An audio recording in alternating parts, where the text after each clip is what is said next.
और जब उनसे कहा जाता है कि ज़मीन में फसाद ना करो तो कहते हैं कि हम तो इस्लाह करने वाले हैं।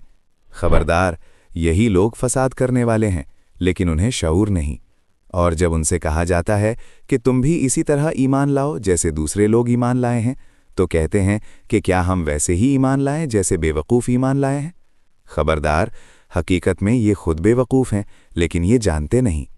और जब वो ईमान वालों से मिलते हैं तो कहते हैं कि हम ईमान लाए, और जब अपने शैतानों बड़ों के पास तन्हाई में होते हैं तो कहते हैं कि हम तुम्हारे साथ हैं, हम तो बस मुसलमानों का मजाक उड़ा रहे हैं।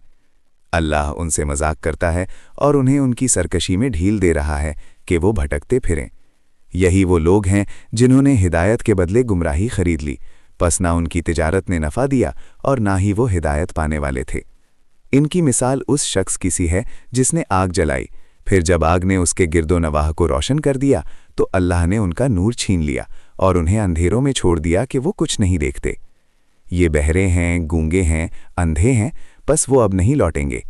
या फिर उनकी मिसाल आसमान से बरसती उस बारिश की तरह है जिसमें अंधेरे, गर्ज और चमक हो। वो कड़क की वजह से मौत के डर से अपनी उंगलियां अपने कानों में ठूंस लेते हैं, और अल्लाह काफिरों को घेरे हुए हैं। करीब है कि बिजली उनकी आंखों की बसारत उचक ले जाए।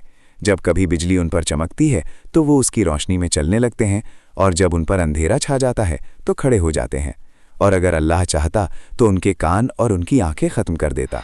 बेशक अल्लाह हर चीज़ पर कादिर है।